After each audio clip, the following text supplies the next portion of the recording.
No, wait. What? Yeah. Yeah? Yeah? Yeah? Yes. Yes. Yes. We're Yeah. live, Oh, we're live, aren't we? Yeah. Aren't we, Dave? We are, are we? I think we're live. We are. I think we're live. All right, so episode 186. I'm just going to fill this in for you, Damo, because every episode I always ask you, what episode are we up to? But, 185. oh, it's 80. Oh, shit. My bad. That's a lot. Yeah. To 186. Yeah, see, I was Hey, right. See, I you was got right. that. Yeah. So tonight we have the lovely Lauren Simpson on, Hello. aka DJ Her Highness. Mm-hmm. And so you're a DJ, I am, yes. and are you starting to move into production as well at all? Oh, or? the dream is definitely there. Yeah. That's probably a next year thing, for sure. It's such a different ball game. It's so massive. full on. Yeah. I love the idea of doing it. I actually have a diploma in production. Really? Yeah. Which has helped me immensely with the DJing side of things. Very nice. But I'm going to start out. I just want to do some mashups and some remixes and stuff like that first. Yeah. And then I definitely would love to get into. Just get your foot on the ground in a way. Try and learn just a little bit more about that, just so that I'm not trying constantly searching for music with the mashups that I can hear in my head. No, that's fair. That's fair. And then Yeah. go from there, and then definitely would love to get into a bit more of production. For sure. So with the DJing, where like music as well, because before we went live, you mentioned that you started playing instruments. Like, where did your whole music influence? Like, tell me your story. How did you get here? Started when I was a very wee lass. I was very young. When music's always just been my first love, no matter what, no matter when, where. I've always had music playing. I've always been singing. So singing definitely was my main thing that I did, other than DJing. Started very young, and then started playing piano. What? How old were you when you started singing? Oh, I reckon I was probably about 6 or 7. Damn. Singing, Yeah. Okay. singing Straight in into it. School and definitely. I come from quite a musical family, so it wasn't unnormal. Yeah. For us, is the word, right? For our family to sing a lot when we were all together. And then I played piano and cello when I was growing up, and would just jump onto any instrument I possibly could get my hands on. Very nice. I play drums, but my parents were more into drums are string so loud. instruments. Yeah, that's it. So piano and cello it was. So that's where I learned how to lug equipment, was with a cello.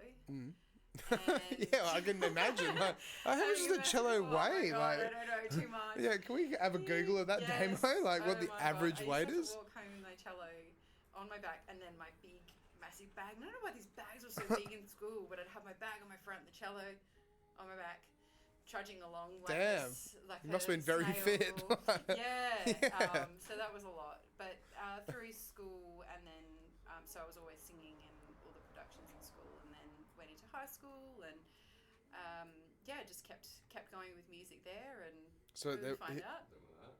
Wait, what? Oh, that's the cost. Yeah. Yeah, they were expensive. Wow. Okay. I That's reckon. the entry level of a symphony. So this is the entry level of a symphony player.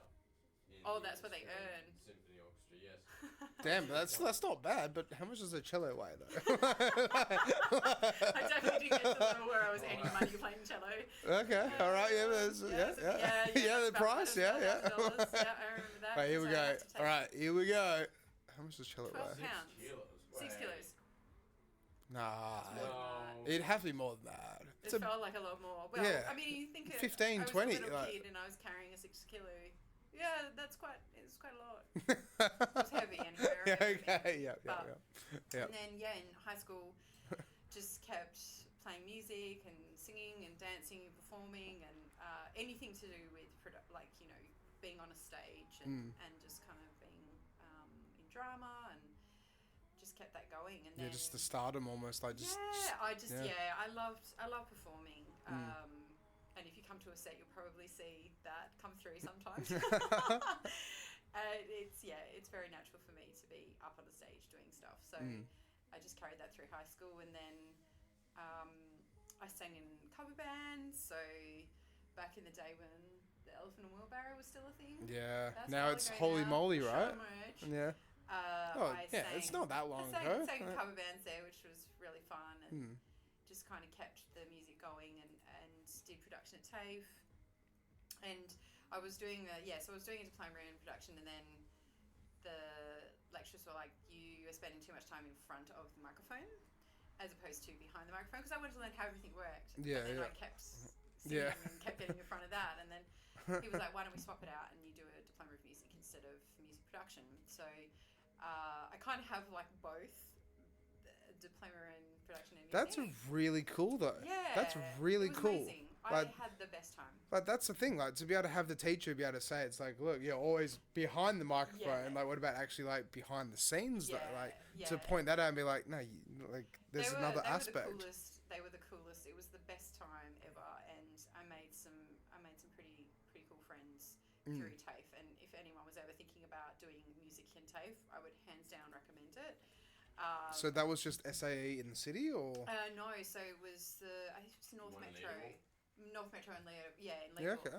Very cool. So it was such a great experience. It was very hands-on. I spent a lot of time creating music, and I would highly recommend it. And I've always often thought about going back and doing like my what's the word? It's like an extended diploma or something like advanced that. Advanced tack diploma. on top. Yeah. So that just did that for a bit, and then. How long ago was that though, as well? Oh gosh, it was over 10 years ago now. Okay, yeah. Yeah, it was just over 10 years ago. So you've had a pretty big music journey so far, then, right? I've never and I was in a band, so I was in a 3-piece punk girl band. Very cool. Learned how to play guitar properly. Well, I say properly, not so good. But there was definitely this stigma because we were, I think there was maybe 5 females in the whole class. Yeah. And the rest were guys. And there was a bit of an ego thing happening in the class. So the girls and I got together and we were like, right, let's put a band together and let's smash it and let's do a really good, like, try and do a really good job and let's get on the bill at the end of the year for this TAFE thing. So we worked really hard and we ended up doing quite well. It was 3 TAFE, just locally. We called ourselves Pigeon. So just the name Pigeon. Yeah, that's and cool, though. though. We called ourselves Dirty Pigeon because apparently we couldn't call ourselves Pigeon. I can't even remember why. But Dirty Pigeon's pretty cool. Pigeon. Yeah. And we played just like, we had the best fun and we just played some silly music, but it was really good, fun, like punk music. And I'm not a big, massive punk person, but... so like stuff like Joan Jett? Or? Yeah, kind of stuff like that. Imagine that kind of vibe, and we were sort of quite feminist. No, there's someone else called Dirty Pigeon. We're well and truly disbanded now. But we had a lot of fun, and we wrote some really fun songs. Like, for example, there was, this is a bit grim, but the bass player, she was living next door to this person, and she called us up. She was notoriously late for everything, and she rang us. She's like, "I'm really sorry, I'm going to be late." We were like, "Oh mate, come on, like we've got to rehearse." And she goes, "No, seriously, I'm being interviewed by the police." I was like, "What for?" The next door neighbour had just been arrested for murdering his mother. Holy shit. Okay. So we wrote a song called "Living Next Door to a Serial Killer." Very cool. So ridiculous. Yeah. It's creative though. It was fun. And, we carried that on for a little while. And then I made a decision that I wanted to move down to Albany with my then partner. Yeah. That never happened. But so the band broke up. And then I kind of sort of sailed off a little bit music-wise. I kept writing music for myself, but just didn't... I didn't really pursue it for a while. And then, I don't know, it just picked it up again. It kind of ebbs and flows for me, writing music. And the music that I write is really depressing. So it's quite sad and it's normally on the guitar. Do you find it's like it's a way for you to express yourself? Yeah, absolutely. Yeah, like, I'm the exact same sad. as well. No, but that's the thing though, it's like when things impact your life and you express yourself through music, as soon as you've expressed yourself or like, written your song or like made your mix or something like that, at the end of it you feel a bit better, right? Yeah, always. Because that's exactly it. Like I've done that so many times. Like it's weird because I'm generally quite high energy person, and I listen to a lot of very different stuff. Like, goes my range of music that I love is so broad, but I always wanted to try and write something that was a bit more like pumpy and fun. And I'd just sit down and I'd be like, I'm so sad. So I kind That's of amazing. That's cool. Keep rejecting the fact that it was sort of inbuilt in me to just write these kind of sad songs. So I sort of rejected that for a while and then kind of came, sort of. But honestly, I think like sad songs have got more of an impact than they do they're their pop so songs. Like, yeah, that's it. Like Watermelon Sugar by Harry Styles, right? Like, you compare that to, I don't know, like Adore by Amy Shark. Oh like, God, that song's so good. Yeah. And like, first thing that came to my mind was Creep. I don't know. Yeah, Creep, like Radiohead. Creep. Yeah, very nice. Yeah. Like it's so sad and depressing. But it's a cult classic almost, right? Yeah. So and then I don't know what happened. I just kind of kept doing music for a while, and then this is sort of just coming up to almost 4 years ago, and then I went through a really bad time in my personal life. I had a really bad breakup. Yeah, sorry to hear. Impacted me tremendously, and I don't know. I was just sitting on my phone and just on Instagram. And this DJ competition came up. So for anyone who's not aware, there's a DJ competition called Your Shot. Yep. Where they teach you how to DJ in 6 weeks, and then you perform at the court in Perth. And so I saw this, and it just popped up, and that's it there, yeah. And I was like, I've got to do something with my time. This is just instead of just sitting around, And so I applied for it, went down, and got in. And the next 6 weeks was just amazing. It was like a little comfort bubble where I learned how to DJ, and I just loved it. It just was so comforting for me to have something that I could express and put into and just harness. Yeah, just hone in on, So that's where I learned the very beginnings of my DJ career. How did you find learning DJing for the first time? Like, how was the course and like just I overall? loved the course. I thought the way that it was structured was brilliant. I'm such an advocate for Your Shot. No, really? I'm like the poster child for Your Shot, but more so because it gives you a sense of community as well. So everyone's in the same boat as you. You're all adults, so it's adult learning, and you're all kind of learning something new and something that you all enjoy. And I thought it was really well structured, and I was like, 6 weeks, that feels quite short for me, but it was only like what? It's like 6 weeks with like maybe an hour or 2 hours a week or something. 3 hours a week, so one session per week for 3 hours, and then at the very end, sort of after 6 weeks, you have I think a 2-week buffer where you can do extra time, on the decks if you don't have your own and stuff like that. So I ended up actually buying some. I bought an RX2. Nice, yeah. It was on like. They're so expensive. So lay-by. Yeah. I happened to be expensive. working in mining at the time, so I was very lucky to be able to afford that. A lot of people don't have the ability. Yeah. But, so I was very fortunate to be able to purchase that at the time. What were you doing in mining? I started off in logistics. Okay. And then worked more in the training side of things. Nice. Okay. And worked for the same company for almost 7.5 years. And very cool. So I was very lucky. I was very, very fortunate with that, with the industry that I was in to afford to do. Because DJing is so expensive. It can be. Well, that's the thing about it. It's like it is in a way like buying your music and then buying the controller as well. Yeah. But then it's say if you were to go out and buy like CDJs, like we've pulled this up so many times, it's like 14,000. It's actually wild. Like, it's a car. Like it's buying a decent car. Yeah, like I've invested, especially a lot in the last year, a lot of money in equipment, and so I started DJing. I did this competition, and I loved it. I got a runner-up for the room that I was playing in, so not like, not for the whole thing or anything, but I was pretty proud of myself because I played a commercial set. Yeah. But still, with a commercial set, surely that would go down quite well, no. right? So, look, I hustled pretty hard. I think I understood the task. So what's great about Your Shot is it teaches you not only how to DJ, but it teaches you, like, you need to hustle. You need to, like, sorry, I just whacked the mic. You need sell the tickets as well. So the more tickets that you sell, the better ability you have for the time slot that you exactly, want. So, later time slot means more people, more traffic, all those things. So you learn a lot about that, and I learned a lot about social media at that point. So I got a runner-up, and that was pretty exciting for It's me. pretty interesting because the way you put that, because it's like we've had people on in the past when we've talked about where it's like, selling the tickets and to get a better slot, it actually is a bit of like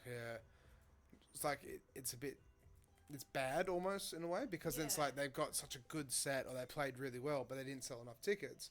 But at the same time, like how you explain, it's a good way to put it in a good perspective, where it is like, it is the hustling. Absolutely. It is being able to understand how the industry actually works, of being able to sell the tickets. You have to push the name. You have to tell people, I'm playing at X amount at X time. Buy a ticket, come hang out. And it doesn't come naturally to a lot of people. And to me, it sort of made me feel slightly uncomfortable. But I think you've just got to do it in a way that's authentic to who you are as a person. So if you're an introverted person, you can call that you're a bit shy. Yeah. If you're like an extroverted person, go for gold and just do whatever extroverted That's it. Yeah, just throw yourself in the spotlight. I think what's really important about that is if you bring in your personality, whether it's introverted or extroverted. It is harder for introverted people. I'd say I'm kind of in the middle. I'm definitely an ambivert. I can be extroverted, but sometimes I need time alone. I'm the exact same. I just don't want anyone around me at all. So I love don't talk to me. I love referencing this, but one of the best episodes we've actually ever had, I think it was episode 45 or 48, but it was Gengar. Oh, and yeah. Have you met Jared, Gengar? And so Gengar put it in such a black and white perspective, where it's like, you could break up with your girlfriend on Tuesday, someone could break into your house on Thursday, but then as soon as it hits Friday and you got to go and DJ to 500 people, you have to put a mask on. Literally, you have to be in the vibe, in the groove. You have to be able to play up to a level like a standard, and you have to be able to just like do your job. Yeah. But then you can't call in sick. You can't call in sick. I get on the microphone, guys. Yeah, sorry, Just crashed my car. That's it. My wife broke up with me, and everyone just looks at you like, what? Who are you again? I've got a terrible flu. Please just leave me alone. That's it, yeah. Any of that. It's so true. But that's exactly it, and that's where it's like for us, we are almost like, I've said it a few times, and I kind of find it in a bit of a funny kind of manner, but it's like in the medieval times, you have the king, the queen, and then you have the jester. Yeah. And it's like the jester keeps everyone happy, right? Yes. And that's kind of like what we're doing, right? That's so true. Yeah, because it's entertainment. 100%. We are there to entertain the monkeys. It's not just music. Play for me. That's it. We are the monkeys. I mean, you could stand behind the decks and just stand there. Yeah. But you are there to engage with the crowd. The more you engage with the crowd, the more you're like, you can see the vibe is changing. You're like, okay, I need to switch this up. Exactly. You got to be part of it. That's it. We have to be the eyes and the ears of the whole event. Absolutely. Also the security. And also everything. Like hands up if something's happening out there that the security guys can't see. We see it all as well. Well, that's it. Like ages and ages and ages ago, when I was at Capital Nightclub, I was hanging out on stage with my best mates who taught me how to DJ. But someone had a seizure. A girl had a seizure in the middle of the crowd. And I pointed it out, smacked him on the shoulders, like, dude, that's happening. Yeah. Music stopped, microphone, lights, floodlights on. Everyone make a room, security guard straight in. Yeah. But it's like being up on stage, when you see something like that happen, where the music? Yes. You have to stop the music. You have to get on the mic. You have to make... You just have to be onto it straight away.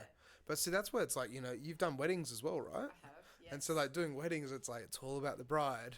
And it's like, it's so... All brides. They've done brides. Yeah, brides. Yeah. But then that's where it is, like, when you do an event like that, it's like the pressure is on. Oh, yeah. The pressure is just so much more intense than just rocking up to a pub and playing pub music. Weddings are... to be honest, I started doing weddings this year. So... the money's great, but I was just... I was actually quite nervous about doing weddings. So I do weddings where I know, this is me. This year I was like, I'll do weddings if I know the people will know the people through the people. Yeah.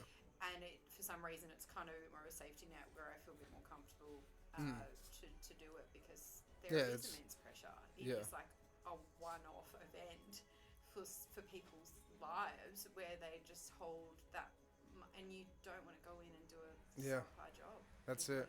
And have you ever had like a wedding go tits up, basically, or belly up? Or? I haven't. So I mean, all the weddings I've done so far have been amazing, and I've been so fortunate in the weddings that I've done where they've just smooth, unreal. no problems or anything. Some of it hasn't been smooth, but the most recent wedding that I did was last weekend, and it was so hot in the venue. So it's the Perth City Farm, and it was so beautifully put together. Like they just put together the most amazing decor, and everything was just perfect. But it was too hot. So it got so hot in there, and I was like throwing out the tunes and getting everyone to try and dance, but everyone kept going outside. So I said to them, I was like, well, if we can, I'm happy to move outside if you want, because it's just too hot. And eventually we just went, stuff it, let's just move all the gear out. And we ended up putting music outside, and it just was worked better, amazing. yeah. And everyone was dancing and having the best time. So yeah, that's it. But that's where it can be dynamic like that. Yeah. Sometimes you do have to. Not everyone wants to do that, and I understand why, because you're like, well, the venue is the way that it is. Yeah. So everyone's there, but I think essentially, if you look at a wedding as like, this is time for you to spend with your family and friends and celebrate love. Doesn't matter where you're celebrating. Really. That's it. Yeah.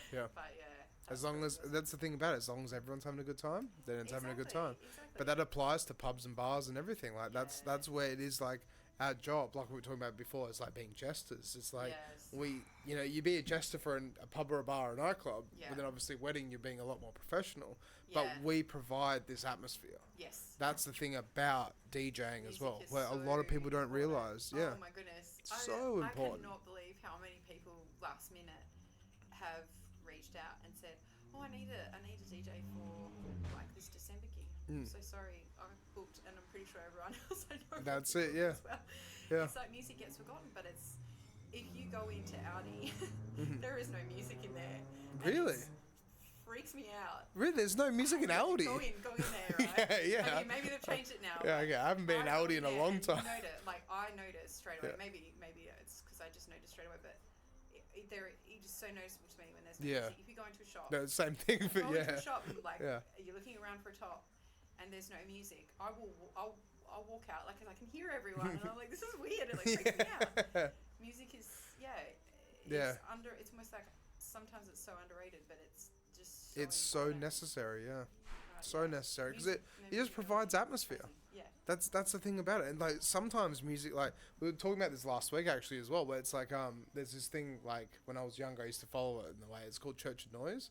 But Church of Noise is like Bloody Beetroots. It's just like basically he like released like an EP and he like wrote up this whole big thing and trying to get people on the same page and the whole lot. But it's like the lyrics in the poster were along the lines of like music should move. Like, can we pull it up again, damn it? But it's like music should move us, art should fulfill us, and we should all speak and think like poets. Oh, I love that. Yeah, because it is like where it's like people turn on the TV. Like if we can pull up, it's like. To be or not to be. I don't know. I don't know if I still have mine, but look, see, we turn on the TV and we turn off our minds. Yeah. It's like the whole idea about that concept. It's like, sure, like, you know, grand finals on for the football. And everyone sits around watches the football. Yeah. But like when you turn TV on, it's just commercial, you know, terrible TV. Yeah. It's like it's in a way it's almost like brainwashing almost. Like it's not brainwashing, but it's. Who doesn't love sports ball? Sports ball, yeah. Sports ball. yeah. I don't mean sports specifically, but I mean like, you know, Desperate Housewives, for example. Or Keeping Up with the Kardashians or something like that. Yeah. But it's like music has been so important to some people. Like, I've met someone before and he literally said to me, it's like, he just turns the radio on and just doesn't have any favourite artists or anything like that. Music hasn't been an important part of his life, and I'm sitting there thinking like, and I was like, what? Yeah, that's it. When he told me that, I was like, animals? I don't know. Yeah, that's exactly it, right? It was like, you don't like puppies? Like, yeah. Yeah, no, I just struggle with that a little.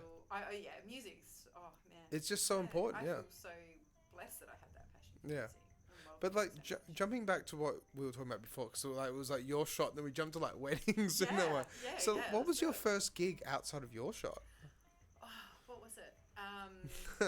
As a thing a while back now.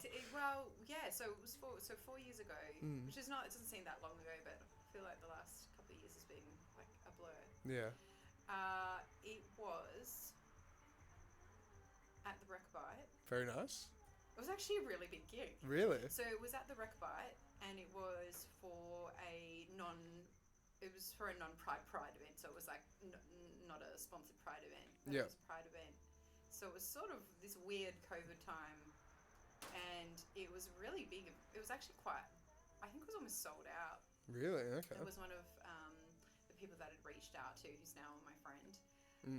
When I first started DJing, I just basically reached out to a lot of people that I liked either their style of DJing or where they were playing, and I was like, is there any opportunities, sort of thing. And then this opportunity came up, and I played there, and that was amazing. It just worked out well, yeah. Addicted. Because sometimes that's all it takes. Like you do your first gig, like, nah, this is what I want to do now. 100%. I mean, when I played at the court for your shot, I was so nervous, and for some stupid reason, I decided that I was going to sing at the start, a cappella. Very nice. Okay. When it had the just pack on the nerves. Yeah, yeah. So, you know the song "Feeling Good" by Nina Simone. Yeah, yeah. Feeling good. Yeah. I did. That's a classic. Like part of that. Really cool. Okay. And then it was supposed to go into like the dun dun dun dun, and then it goes into this. I'd have to listen to it again. I've literally never listened to this song again, but it kind of goes into this strange trap version. Yeah, okay. Or like a dubstep trap. I was like, I know one or the other. I get the two mixed up all the time. And then I moved into like his commercial set. But I was completely hooked, I think, as soon as I started playing. And there's this video of me, and there's only just like a tiny snippet video. And I'm just like hands in the air, couldn't get any more feral if I tried, but it was just the best. And yeah, so then I played the Wreckbite gig. And then I played at Snatch. So I don't know if you have Snatch. It's a female only, female. Kind of like Pachamama, or? No. So it was just in the city that played monthly. So it was like a queer event predominantly. So I used to Can we try and find that Snatch? Was that run by Georgia Sassenfeld? No. So Georgia. Because she does them. Through Get Weird. So Georgia does Cherry Bomb, some right? Events now, Cherry Bomb and Asif, and there's a few others. But no, it was Wallora who ran Snatch, but it's not running at the moment. Hasn't run for a little while. But yeah, it was very successful, and that's it there. Yeah, and, okay. It was great. It was monthly. Oh, there I am there.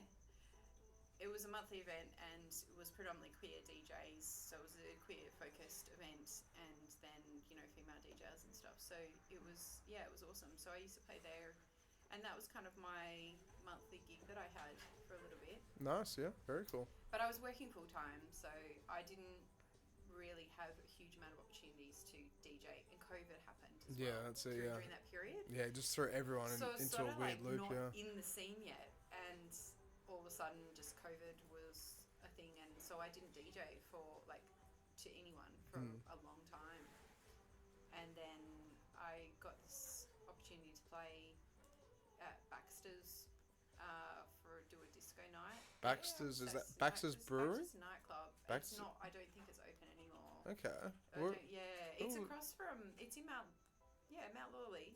Baxter's. And okay. Yeah, but it wasn't. I don't know how long it was open, but it didn't run for very long. Yeah. But Okay. I had an opportunity every weekend to play there, which was great. So that was kind of good because I was playing to no one. But it gave me an opportunity. That's it. To play in nightclub. And just playing out. Yeah. And and then I just did a few things here and there. I played for Pride a couple of years ago at Metro City. Oh, Baxter's Supper Club. Supper Club, that's it. Yeah, so that used to be Malt Supper Club once upon a time. Malt, that's right. Yeah. Yes. Yeah. So and they changed the name. I remember. So I played there for a little bit, and it was kind of COVID-y times and stuff, and and then I played a few gigs at Snatch, but nothing too major, so I wasn't sort of playing regularly. And then time went past, and I was playing a few more splattered around. Played a tiki. Yeah. Well, tiki is. Tiki's fun. Yeah. Yeah. Very nice. Yeah. Tiki's fun. Yeah. So I played there a bit, and then I did some FIFO work. So I was just kind of spattering my gigs here and there. And then a year ago, so it's only been a year, I got made redundant from my job. Yep. And Okay. Sorry to hear, but. Oh yeah, look, I've been made redundant twice now, and it hurts. Yeah. But, I mean, you get the payout though as well. And what was amazing about this was because I'd been there for such a long time that I got a payout, and I had an opportunity to sort of sit back and wait a little bit. Yeah, that's it. Not just jump straight into something else. Yeah. And I was I had a gig lined up, so I was like, okay, cool, we'll do that. And it just kind of dawned on me, and I don't know, I hadn't really overly thought about it, but it was sort of like, why don't you see if maybe you can get a few more gigs and just kind of sustain you until the end of the year and see what happens there. So I started sort of looking around for different gigs, and then it was weird, like within that moment of me thinking that, within a couple of days, I'd had people reach out to me that just had seen me on Instagram, and my Instagram was not anything special. I think I had like 300 followers or something. But still, that's really cool though, for 300 people, and then some people reached out. Reach out. I think they must have seen me through another thing. Yeah, that's wholesome though, because like when you have 100,000 followers, and it's like, who knows who they are. I didn't even have any mixes or anything. So it was sort of like this weird thing that kind of happened where I had this happen, and then your shop was coming around again, and they were like, "Do you want to play a set?" Having played, being your shop person, I'm such an advocate, so they were like, "You want to play?" I said yes, and so I was kind of doing a couple of job interviews, and then sort of doing some more DJing stuff, and then I played at the Your Shot gig, and then I got talking to someone who I knew hadn't seen for a long time, who managed a few different, knew the manager of a few different clubs. Yeah. They were like, I feel like you would be really perfect for this. So then it kind of has just gone from there, where I'd sort of made a decision, what if I made this full time? And fortunate enough that I had a bit of money to be able to go to CPAC. And then I was like, all right, I'm just going to go all in and see where this takes me. And I just went for it. And it's worked out really well? It's been unbelievable. I played, in December last year, I played at RSC Arena for the United Cup. So I DJ'd for the United Cup. Damn, okay, that's pretty cool. That was crazy. Yeah. That was amazing. And just all these things just keep coming up and kept coming up for me. And I just kept saying yes to everything. Yeah, and that's the way to do it. Yeah, but for anyone that's watching, that's like just breaking in the industry, say yes to everything. Yes. Check how much you get paid as well. That's always important. Don't do too many things for free. Yeah. But also negotiate, and it's important. Make it worth it. Don't downplay yourself too much. But I have done a few gigs for free here and there. Yeah. Do charity gigs. Always. Well, see, that's like I'll be completely honest. Like that's like what I was saying just before, where when I got to play the streets of Fremantle, like I did an 11.5-hour set, and in doing that 11.5-hour set, I got $100 for that whole set. Yeah. But the thing is in doing that whole set, I got some lunch out of it, but at the same time, it was good. Yeah, I got a feed out of it. But for me, it's like it was like I saw the opportunity. Was like I don't think this is going to come around anytime soon again. And to play for that to the streets of Fremantle on a Sunday afternoon with everyone going to the markets, it was visibility. But at the same time, it was just so heartwarming to make people dance in the streets. It's like an equation of like what makes me feel happy. Yeah. And what is going to help me with exposure. Exactly. Yeah. What is going to pay me, and you've got to kind of balance all those things. But I definitely love doing. I'll try and do at least a couple of charity gigs a year where I either don't get paid or it's like I'll get paid in another form or something. But at the same time, it's like you love it. Yeah. It's for a good cause, and you want to help. Yeah. I want to give back, and I think it's important, that I have this. I recognise how privileged I am, and the opportunities that I've had, and I think I just feel like it's important to give that back where you can. And so that's where a lot of it's just the industry in total. Sometimes there are people that they just look at dollars and they look at figures instead of looking at helping each other out and grow the scene as a whole. Yeah. It's like just throw another drum and bass tonight on. It's like we'll make money out of it. I know. and I think look, and we spoke about this earlier was, money's obviously important, and I've definitely had to change my relationship with money, because it used to be like, I don't care about money or whatever, but it provides opportunities. That's it. So I see it in a way that this money is going to help me to provide me an opportunity. So I've reshaped that a little bit. Yeah. But also to reinvest that money that you make Absolutely. into buying more equipment, lights, speakers, something else, just to try and back in. Yeah, absolutely. just to keep it growing, keeping your business growing. Keep building your business. So, because that's what a lot of people don't realize. Is like, I just want to be a DJ, and it's like, do you know how to run a business? You have to know. Oh, hello. Yeah. So a little cat. Yeah. Oh, I'm a big fan of cats. Yeah. I got 2. So. Give me all the cats. You have to learn how to run a business, and I definitely threw myself into the deep end. Yeah. I've not run a full-time business before. But that's the way to do it, though. That's what I say on the podcast. There's so many different guests. Is throw yourself in the deep end. 100% it. That's important. I did not, and I just kind of gone scramble. Yeah. This year I am going to definitely educate myself more on tax and benefits. Yeah. And how to. I have done my tax. Disclaimer. I was about to say. We're diving into this. Taxation is illegal. It is, yes. Do your tax, people. That's it. I'm very, very firm on doing my tax. Otherwise, the tax man will come for you. Knock on your door. But I want to understand more about tax and teach others as well with small business, especially with DJing, because there are a lot of benefits and you can claim a lot of stuff back. Obviously, you don't get all your money back and stuff, but it shaves off. But one thing, shaves it off. We've talked about this in the past, but one thing I find so crazy is like they should teach taxation in schools. Because how much more easier would it be? But like you can do accounting, and that kind of teaches you a little bit about it. That's more like ledgers and like income and the whole lot. But school for me was not the best. Yeah, the same thing. I left at year 10. Like, that's it. Going down musical path. Singing or dancing or running or jumping. Or, and you like taxes? I don't care about tax. Yeah, I think I learned something about a seahorse once. I don't know. That was sort of what I remember, and falling asleep a lot. But I wish there was more practical things that I learned, especially around tax. Tax would be amazing, and learning how to invest. Yeah, that's exactly as well. But that's probably another podcast for another time. That's it. Yeah, that's we'll exactly. Check back in a year, and I'll be driving my Bentley. Yeah, that's it.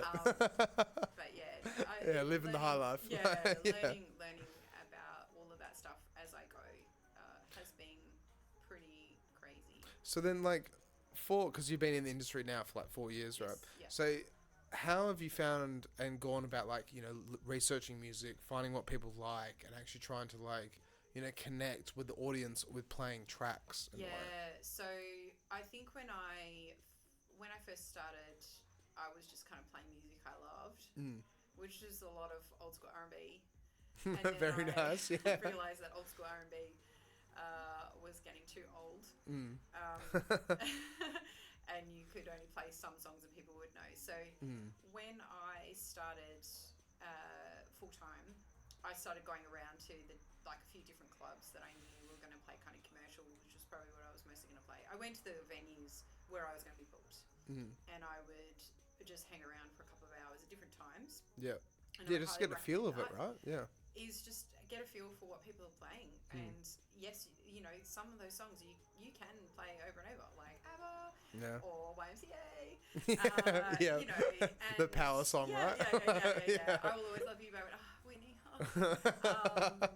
You can still get away with playing those songs. I love that. At different times of the night, but I think it's definitely submerge yourself in whatever area that you want to go in. If you're obsessed with drum bass, and you probably already go to a drum bass event, go to drum bass events and take notes, like observe the audience, what they love, like the energy. When they drop it down, that's what I told Diana, our last guest who just came on. I just said to her, it's like, look, like if you want to like get a booking at a venue, I recommend the best thing to do is you rock up at the beginning of the night when there's no one there, and you're one of the first people through the door, and then stick around until the end of the night, because the people that saw you at the beginning of the night, who were like, the random people that are there, they probably run the event, and if you stick around to the end of the night, then everyone's left, and you're one of the last ones to leave, and the people at the event who run the show can see it's like, oh well, like damn, she stuck around the whole night. Then if you approach and be like, hi, I'm a DJ, I'd love what you got going. It's like, well, damn, you bought a ticket. Yeah. But on top of buying a ticket, you spent the whole night here. You love it. So I think opportunities. Is like know the venue before you approach anyone. Know the venues that you want to play at, and know like who plays there, and know the vibe and the feel. Like don't just be like, oh, I want to play where do you want to play, or what do you want to do, and know it through and through before you're approaching these promoters or people that are there.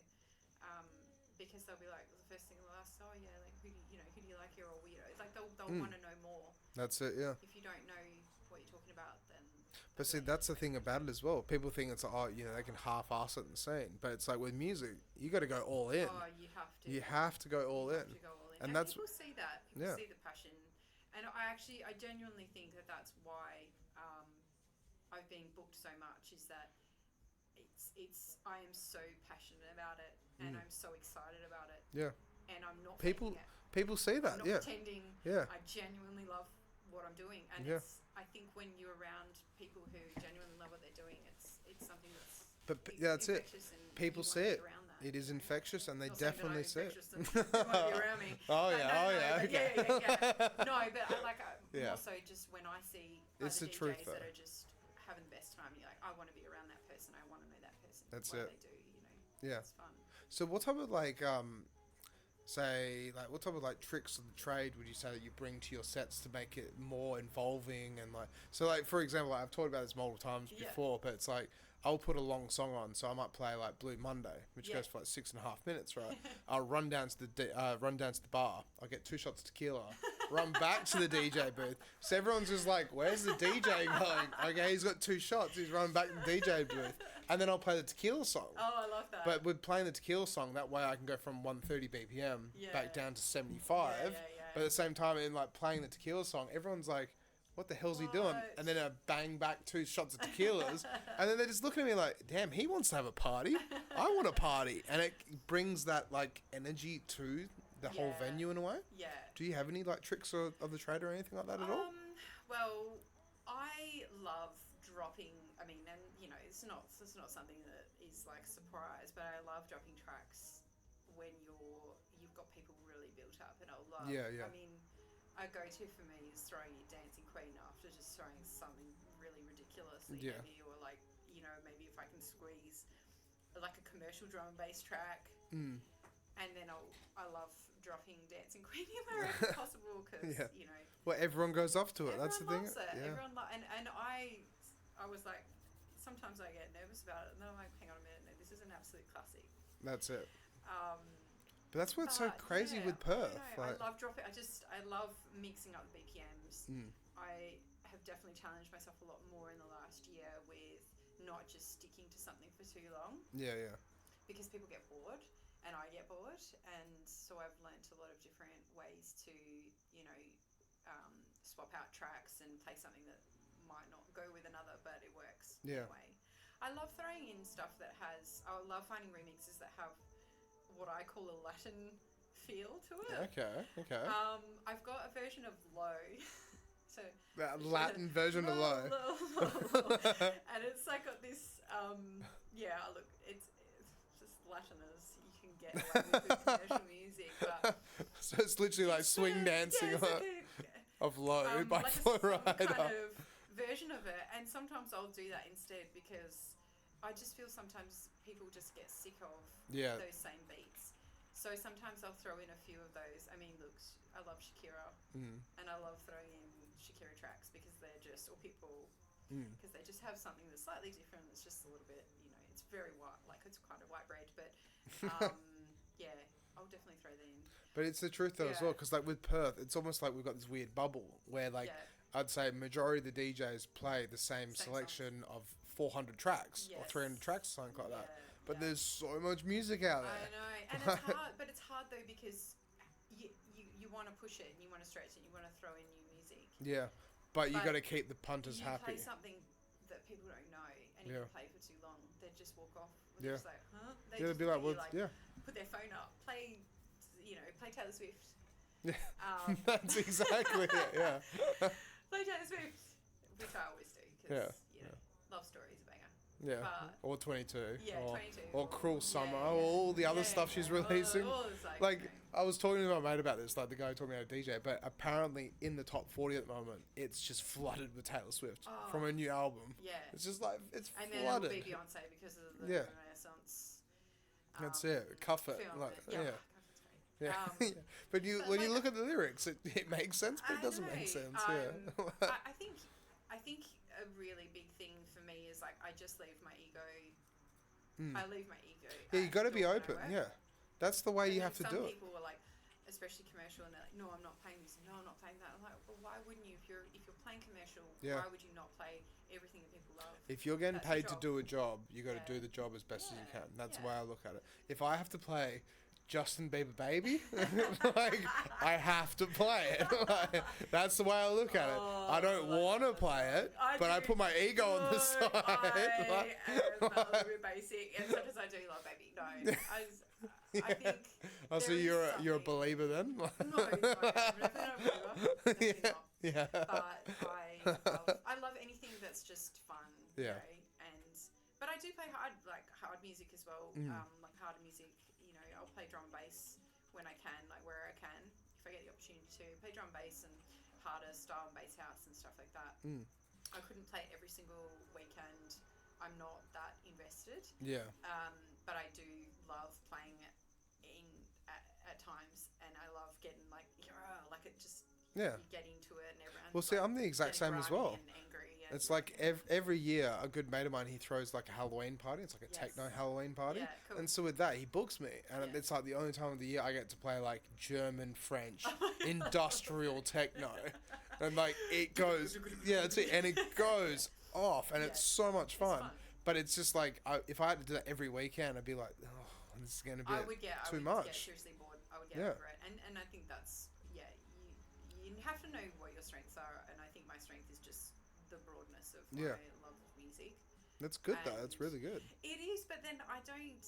But then I also want to like play at festivals and I want to play fun like stuff. And then I'm like, what is my genre of like what encompasses me? So that's what I was talking about this last week with Diana as well. Where it's like, you know, playing at a festival. Our festivals are good, but they're not Stereosonic or Future Music or like, you know, Park Life or anything back in the day. Sure, we've got Listen Out. Yeah, that's it. We've got Listen Out and Groove in the Moo and stuff like that. But at the same time, you've got things like Seasons and Snack and stuff like that. Yeah. But it's all local lineup. Yeah. But it's almost like the exact same music, almost copy and pasted. Yeah. So it's a festival, but it's not a proper festival. It's an interesting one. The festival at the moment that are coming through. I'm actually playing at Ice Cream Factory. Yeah. For New Year's, which I'm super pumped about. That'd be really good. Yeah. But I definitely feel like they're going somewhere. It's building. Yeah, I hope so. Yeah. And I hope so because I think we definitely have a lot of talent in it. But so much talent. It's be great to have big draw cards come back in and we'll just be international more, like what it used to be. Yeah. Yeah, because I used to go to every big day out, and that was wild. Like, it would have been. Yeah. Amazing memories. But it's just wild how it's just like it's all changed. But then it's like the DJs now like they're chasing these festivals. Yeah. But then I've always found it's like doing like a 6-hour set and building that atmosphere, building that vibe, then getting everyone dancing and it turning into an absolute rave. Yeah. It's like it's more rewarding almost rather than it's like because you're telling a story. That's it. Yeah. But then you play at 9 p.m. everyone's already munted, and then you play 9 to 10 p.m. and it's like just don't mess up and you'll be good. It's so funny because I was thinking about this. I was like, and it's quite shameful. I feel shameful to say this, but I have not put a mix together. So since I started DJing, I lie. Like I've put maybe one together for a recorded mix. A recorded mix. Yeah. And put it on SoundCloud for around here. Yeah. And it's not because I can't do it. It's because I change my mind so much when I'm playing that I will literally start somewhere and end somewhere, and I'm like, this makes no sense. Like because it's so broad. So when I do those longer sets, I love them because I'm like I could start off, you know, just wherever, playing Motown, end up playing, you know, drum and bass. Yeah. You could be playing anything. And I love that. I love that there's just so much. Yeah. It's I don't know if you've heard of Girl Talk. Yeah, of course. Yeah. And I feel bad. Like, have you heard of? When I say this, I reckon we're similar age. Yeah, that's good. Yeah. But like a lot of people nowadays haven't heard of Girl Talk. That's it. Yeah. But Girl Talk in the back in the day was crazy good. Oh my god.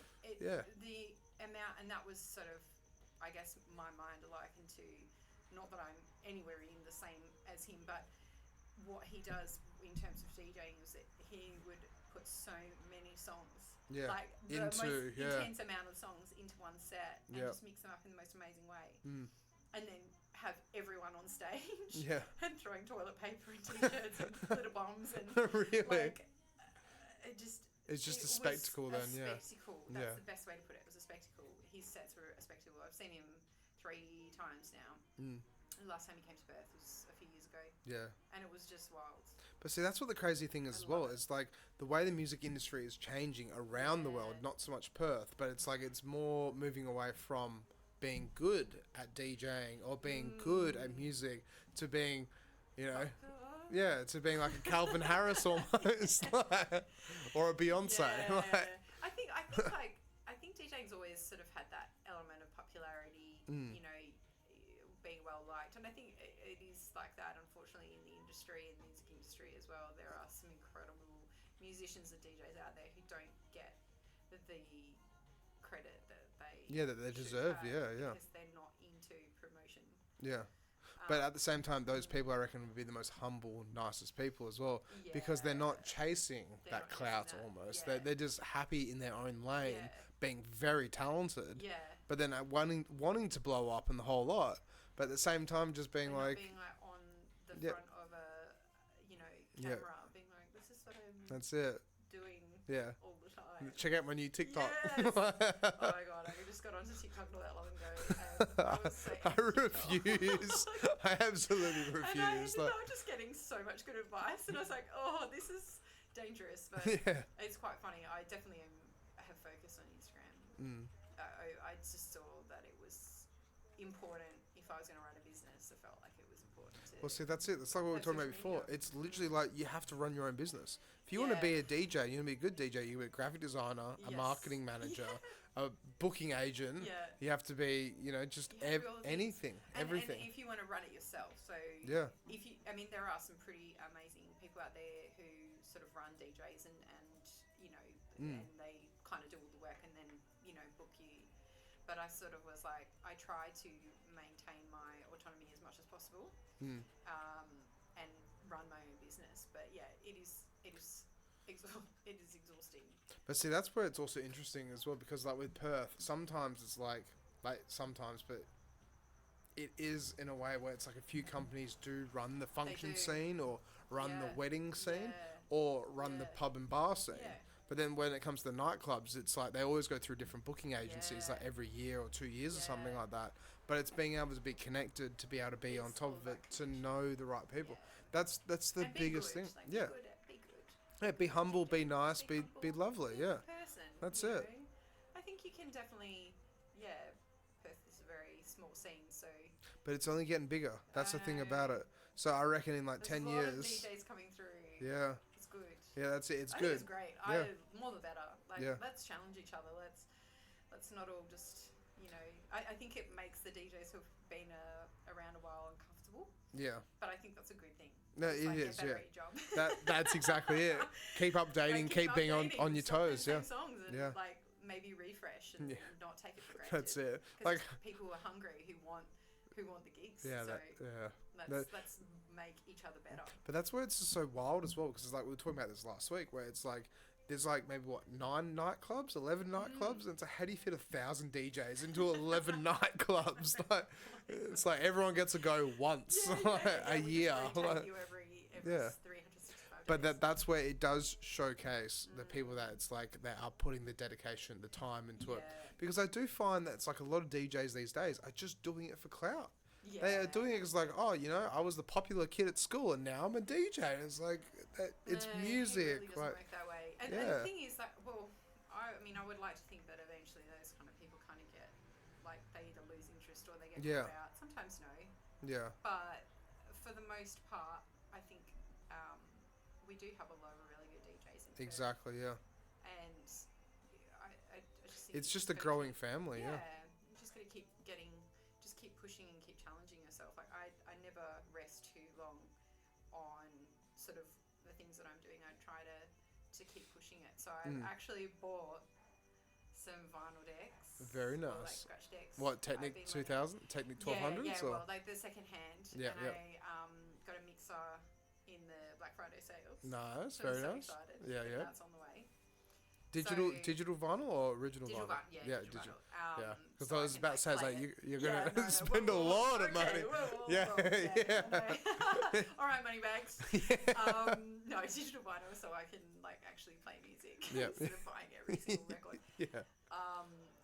But yeah, and that's my goal. So I have actually been learning a little bit how to scratch, and because that's always been my goal, is to be able to properly DJ, like to beat match off the you. fundamentals of DJing is Yeah. like to how to scratch. So that's my goal next year, is to become better at this, and then try and incorporate that a little bit into my sets here and there if it's allowed. But yeah. Well, I'm sure it would be. Like that's the things, like when you go to book an event, like, so if you were to do, like, say, a bar gig, you just have to just organise it prior and be like, hey, like, you know, can I bring my record player? Yeah. And they should be okay with it. Well, I mean, there's definitely a need for like people to do More fun dynamic and, things, or and like, play records. yeah, and, just to add that level of entertainment to it. Yeah. It's like Endorse, Nick is amazing, Yeah, such a he's good awesome. dude. But then for what he does when he goes and DJs at Metro's Frio, it's like he brings the whole setup with him. And the visual DJing as well. Yeah, the VJ, yeah. He's wild. That's it. Yeah. But that's how he levels up Yeah. from traditional DJing. Yeah. Or just DJing, like, you know, one song after the other. Yeah. It's like he pre-prepares bits and pieces, Yeah. but at the same time, he's providing a whole show Yeah. to it, which is It's amazing. madness. Yeah. And then adding, I think he's playing maybe this weekend or next weekend. He's playing, and it's got like a for full Ice Cream brass Folk. section. And Yeah, that's it, it's yeah. got like a full Yeah, so band he's doing and the stuff. Feel Estate Wow. Beats, where it's Yeah. like his actual band, Crazy. basically. Yeah. Like, But- I think that's so cool. Like they're incorporating a lot of live, sax and all these different instruments into DJ sets as well, which Yeah. is so cool, because it's like you can just expand your mind as to where you can play as a That's DJ. exactly it, Like yeah. I play S30 every fortnight at the moment in Joondalup. S30? S30, so it's Where's like that? so it's a like a fitness. I don't want to say it's a fitness chain, but it's like I guess like their classes of 45 minutes, and there's Oh, yeah, so like- high intensity Yeah, like classes. F45 then. Yeah. Slightly. I've actually never done for F45, so I don't know how similar they are, but yeah, and they're quite community focused, which is great. And every Saturday morning, like every fortnight, I play up at Joondalup S30. That's not bad, though. Who would have thought that would be a thing where you get to play for See- a fitness class? Well, see, that's it. It's Like, so I've cool. done F45 before, and so when I used to do F45, it's like I would be running on no sleep. Yeah, Like, I'd do yeah, Friday, so tired. Friday, and then go to like market grounds until 2:30 in the morning. Then get out of at 3 a.m. and then like go home, have an hour nap, then go to F45 from 6 a.m. Oh. till 9 a.m. It's wild. But at the same time, it was just like that's when I was really like chasing money at the same time. Yeah. But it's also doing that, it's like I'd never done a gym before. Yeah. So I'm like trying to give that a go, and it's like it's just so high intensity. It's just go. So fun. Yeah. It's crazy. Like for Pride, I did a ride for Pride for LA Fit, Yeah. Okay. Yeah. and that was at the court, and it was so much fun. Oh my god, I think I was having more fun than everyone there behind the decks, and I was mixing. So they gave me their music. But I was essentially live mixing. So some of the tracks were the whole track out, but you would make sure that it was connected and everything. So Yeah. at 3 different sessions, and that was crazy. I was like, what is this world that I'm in at the moment where that's I'm like it, right? DJing for a fitness class? Like, Yeah. it's crazy. Like, Yeah. And I think that's the beautiful thing about DJing, is that you can take it so many different places. You can travel with it. Yep. The world is Yeah. your oyster, really. If you've got the mindset that you just open it up and what can I do next? Well, that's exactly it. That's the thing about it. It's like it's kind of hush hush, but I won't release too much information.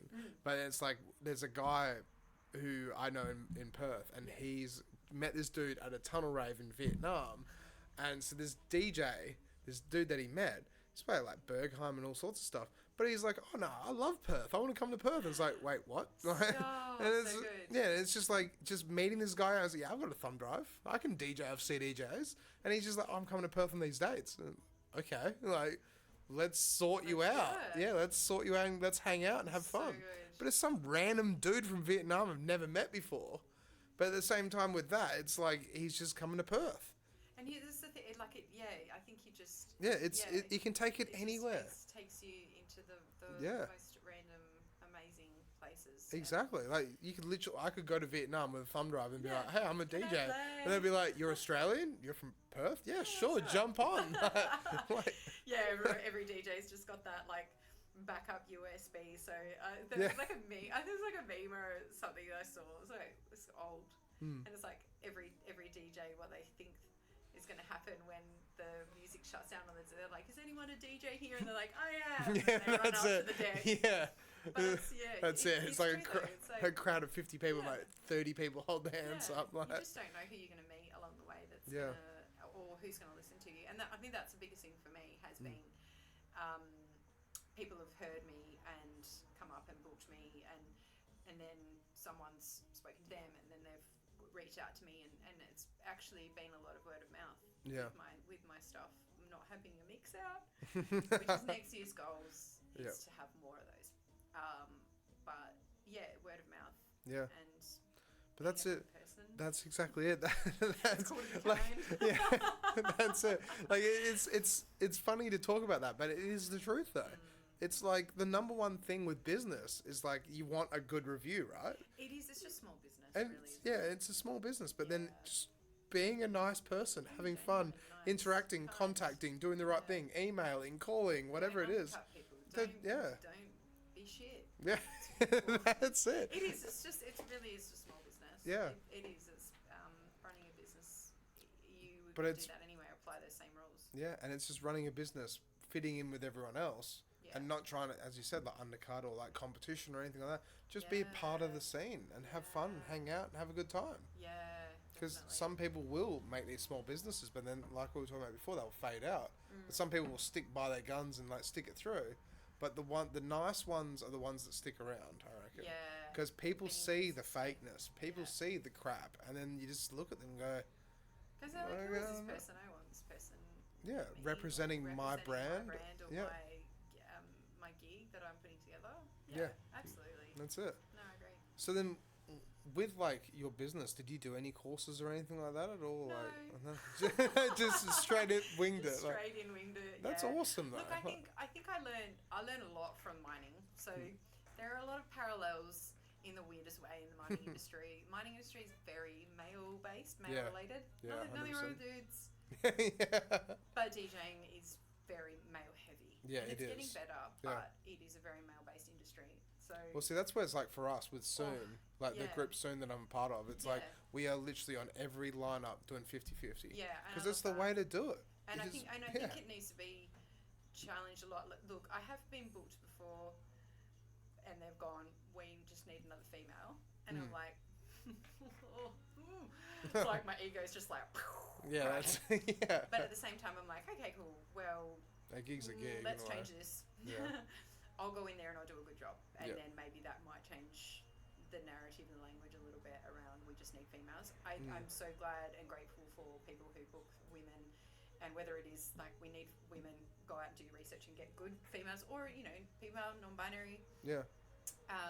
Because there are lots of amazing female and non-binary DNA. But see, I just find it's like it's helping each other out. It's helping hand. Absolutely. You see someone, it's like, like in a way, it's not like a tier system, but it's like, see someone that's kind of just starting out and they're like, they're a child in the industry and just giving them a helping hand to help them grow and bring them up. And then you don't know if they could flourish or they could take off, or, you help someone out and then 2 years later they're touring the world.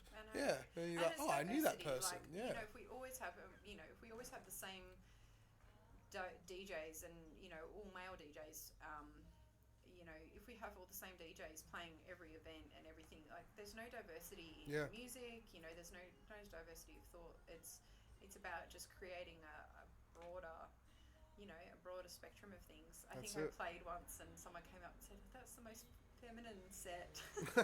Most feminine and it was set? like, it was a compliment, but it was like, they were trying to basically say, oh, so nice to hear a different energy that I brought to. I didn't realise I was doing it. I thought I was playing pretty heavy, but they were so complimentary, and they were saying it was refreshing to hear something that was different. And I was like, oh, that's so nice. Like I love that. And it's important to hire women and people of colour and non-binary people and trans people and these people that perhaps don't get the events and book them. Well, see, that's the thing about it as well. It's like we're all people. Yeah. And people are people. People do people do people things, right? Exactly. But at the same time, there's no reason to be able to go, it's like, like bring racism or sexism or anything. It's the people are people. Yeah. There's so many talented people out there. Yeah, just help each other out and bring it up together like a family. I've always grown in these days. If I see a lineup, I'm like, oh, so just straight white men.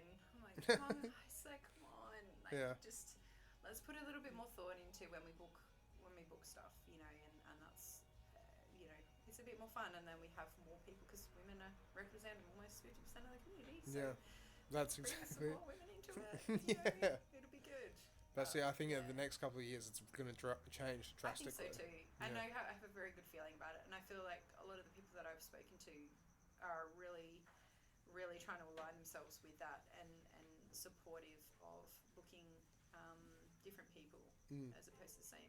And, of course you want to help your mates out, but there comes a point where we need to sort of go, okay, how else can we make this interesting and bring a bit more of that. Yeah. So that's. I don't remember what the question was. Neither. Like, women. That's it. Women power. Yeah. But no, it's. I didn't learn anything through. I learned. Oh, that's right, mining. Yeah. So. Yeah. Oh, here we go. We're digressing. But I think I learned a lot of business with mining. Yeah. A lot of stuff around business and how to present myself and politics and don't get too involved, but make sure you stand up for yourself and be assertive and all those things, all the good stuff. So when I went into that, I applied a lot of that into the industry as well. And I think the main thing was just not being walked over was important for me. And that's hard for me. It doesn't come naturally because I am like a people pleaser and I love people and I love making people happy. But that's it. But I was like, no, Lauren, like you can't just let people walk all over you and take it for granted. But that's it. It's like a skill you have to learn along the way almost. Because I've always been the same. But it's probably only like last 2 years that I've been like, no, that's not right. Yeah. Like I'm going to get paid the right amount. Yeah. Because I got booked. That's what the invoice said. Exactly. There's no adjustments. There's no changing or. I'm not going to just do 8 hours of emceeing on top for no extra charge. Exactly, yeah. Let's get real here. Let's dive into that then. So, like with the weddings as well. So, how has it been emceeing? Because I don't do weddings anymore because of the emceeing. I get so terrified. So I love it. I mean, look, being a singer and being in front of a microphone. I did a bit of the karaoke hosting. The court did some. I'm not sure if they're doing it at the moment. In a hiatus for winter. I'm not sure if they'll pick it up through the summer, but. Did a bit of the karaoke hosting through that, and I love that so much. Like I love. I mean, I'm on a microphone now. Yeah, that's it. Yeah. I don't mind being on a microphone and being on stage, and trying to make people laugh and having fun. So emceeing for me comes pretty naturally. Yeah. I feel like I can talk a lot of shit. If I need to. Very nice. It's not normally very funny, and my sisters will attest to that and tell me all the time that I'm not funny, even though I tell them that I'm the funniest sister. Yeah. Very nice. Yeah. But I don't mind emceeing, but I know it's not for everyone. Yeah. And I think it just needs to be very clear when you set your rates and set things. So I will often include basic emceeing in my write up. And I'll put it in there, and then I'll only take it out if people, don't want it. Yeah, actually request for it. So I'll kind of include that in my kind of rates, and everyone does rates differently, and I'm still sort of trying to work that out because you don't want to be overinflated with weddings, but you don't also want to be charging under. Yeah, that's exactly it's a it. slippery slope. Yep. But yeah, so emceeing, I don't mind. I don't mind it, and it's. I think it also helps with me when I know the people. I can kind of be a bit like, hey. That's it. Yeah.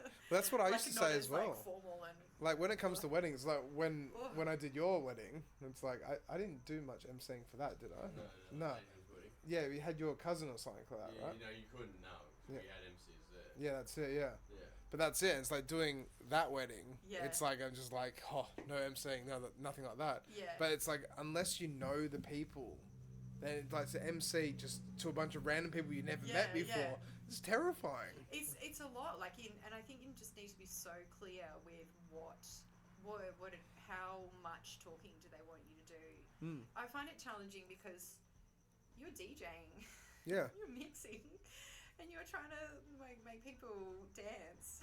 Make people dance. Dance! Yeah, that's it, yeah. And then you've got to think in the back of your mind, all right, 7:30, they're doing the cake cutting, so I've got to stop the music, and then I've got to do this. And you're like essentially an event planner. Yeah, that's it. That's what a lot of people don't realise. You are literally doing that. Actually, you've got to coordinate with the photographer. All right, we're going to do the dance here. So I need you to play a song that's going to get people dancing. Or every single person that's doing a speech has a specific song that they want to be played. So you've got to know the timing, and you've got to have that all queued up, ready to go. There is a lot of work that goes into a wedding, and I think that's probably why you get charged big a lot bucks, more because you spend so much time. Yeah. That's it. People think it's like, oh, you just DJ for 4 hours. Like, no, you're there for like 8 hours, 10 hours. A long time. Yeah. You're setting up early. Like I'll go in, maybe an hour and 45 minutes, or even up to 2 hours earlier. To set up, to make sure it's all set up and ready to go, and I know what I'm doing, especially if I'm emceeing. Yeah. So that I'm like, okay, I know where the toilets are, I know where everything is, so that I can do the rundown and all those sort of things. So you can spend up to 12 hours or even longer. I'm sure people have spent longer at weddings. Yeah. It's a long time. That's it, yeah. So I think it's emceeing, not for everyone. But give it a go. That's it. Yeah, it's just practice the whole lot. Yeah. And do like a speech class if you're worried about it. That's it, or like public speaking class or something. Yeah. Do Toastmasters or something. Yeah. I got to ask as well. So where did the DJ name Her Highness come from? You know what? Everyone asks me this, and I just actually don't know. I think, look, I'm a very festive person, so I love a bit of drama. Not drama in my personal life, but I love drama and flair. Yeah, so, yeah, okay. Any opportunity to dress up, so, pride, all those sort of things. So I think for me, I was thinking about something that I could market. So for me, I don't know, I just went to royalty straight away. Yeah, the kings and queens and everything, yeah. No ego whatsoever. I'm calling myself Her Highness. It's a cool name though. It's different, It kind of just sort of formed. I from having bands and doing my own performances and stuff, I was always obsessed with trying to find the best band name. So I guess I was always sort of in the back of my mind that I would need to find something clever and fun that I could work on. So Her Highness, I guess, just kind of came up. And then for the Your Shot, I made everyone wear these little crowns. Oh, really? Very cool. So I gave everyone this little silver crown that they had to wear. It was like a party hat. Yeah. Because I think, like, when I was little, I used to do Hungry Jack's party hats. Yeah, they were the best. And then later on in the night, so if you've not been to a Your Shot, make sure that you go next round, because it's wild. The whole weekend is just mental. But near the end of the night, and everyone's like, it was so packed, and there's like random drunk people wearing my little crowns through the whole audience, and I was like, yeah, this name is definitely going to stick. So, that's very cool. Great. Yeah, I mean, I haven't really marketed too much with the royalty side of it, but I don't know. I can still do some stuff with it. Yeah, it's fun. Well, as I said, it's still a good name though. It's DJ Her Highness. Like, it gives off that whole vibe. It's like memorable, I think. Memorable female DJ. Yeah, exactly. It works out well. Yeah, it's worked so far. So we'll keep going with it and get the trademark sorted and stuff like that, so that go down the rabbit hole. Yeah, that's it. Yeah. Make sure you check to make sure that no one else has that name. New DJs check on the government websites. Yeah, you gotta. Sure no one else has got that name, it can get really hard if the longer you go, and then you've got to flip it, and you've got to change the name, change your branding, the whole lot. See, that's it with business. It's like if you change your name after 10 years of having that business name, it can just it can collapse your business almost. Because people are like, who's that again? Especially if you go like word of mouth DJs, they're like, who? And it's it used to be, I mean, I've often thought of ways that you could flip it, make it exciting if you had to change it, but hopefully not yet. We'll see. Yeah. So we're running out of time. Yeah. But like, what does the future hold for DJ Her Highness? The sky's the limit. I just want to take it as far as I can. Yeah. Like traveling nationally and stuff. Yeah. Would love to be a part of festivals. Ideally, dream job would be to travel on the Pride bills, so play in Pride all over the world because I identify as queer. Yeah, okay. So for me, that's really important to me. I would love to just play queer people all the time. That'd be great, and travel for it. So, that'd be very cool, yeah. Yeah, I guess the goal would be to just start traveling over east, and then just go from there. Yeah. Go to put some mixes out, get a little bit more formed around what it is that I want to present if I was to do that. But yeah, just keep taking it as far as I can and just continue enjoying myself. That's the main. That's good though. They're good goals. That's very good goals. Live, laugh, love, all that stuff. Yeah, that's it. Yeah, live, laugh, laugh. Yeah, very nice.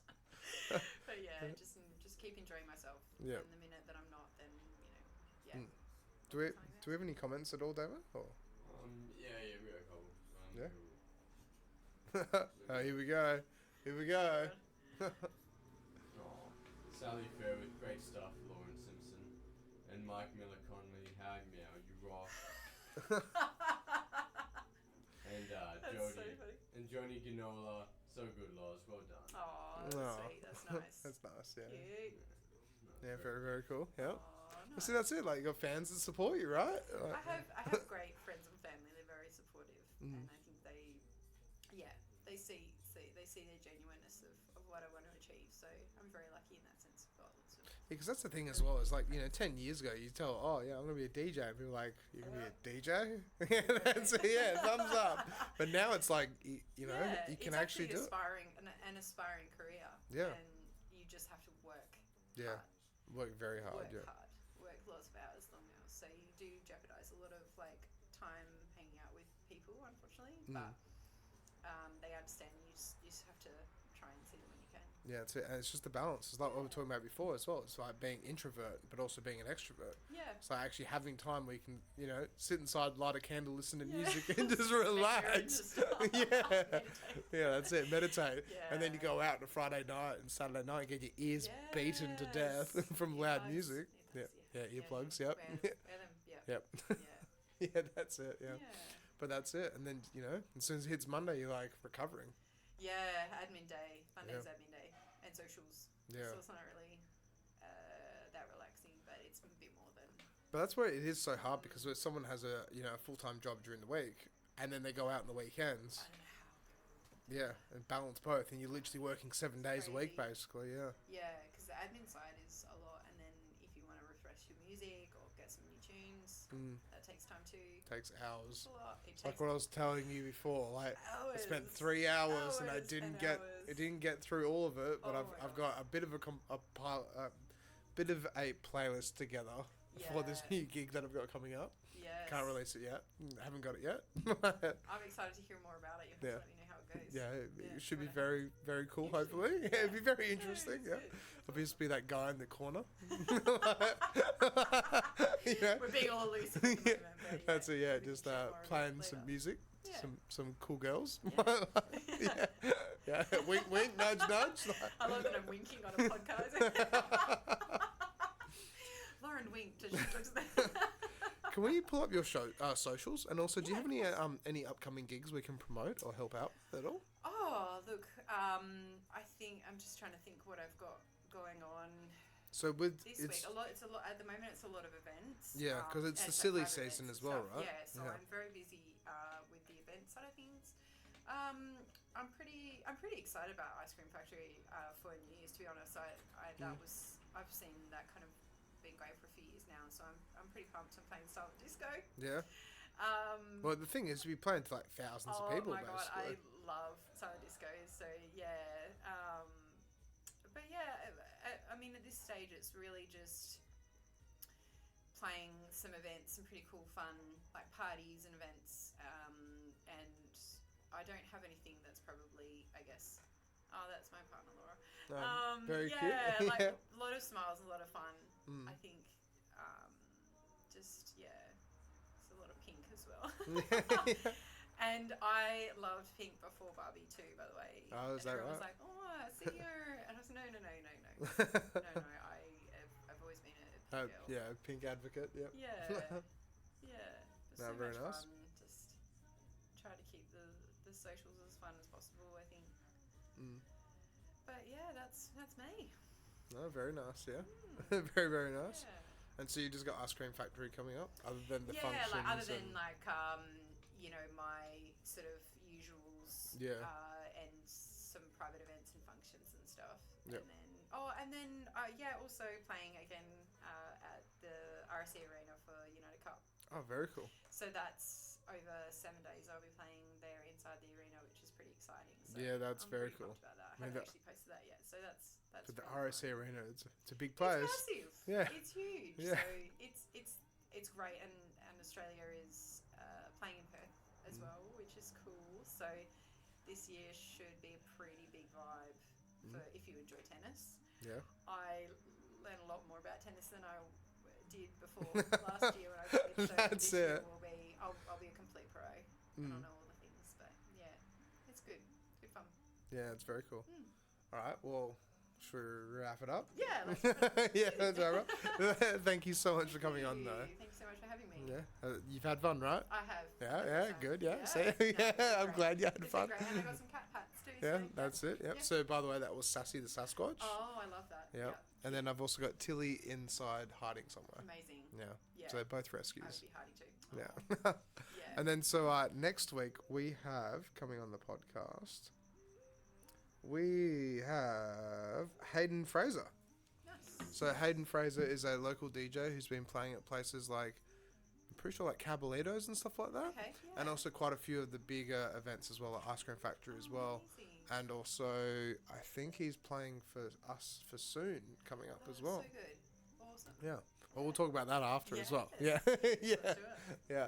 All right. So we will see you guys next week, Thursday, with another episode for the podcast. Yeah, there's Hayden Fraser right there. Hey. Yeah, very up and coming guy. Nice. Very cool dude. Oh, so good. Yep. Yeah, there we go. Love it. All right, we'll see you guys next Okay, week. All see right, ya. catch Bye. you.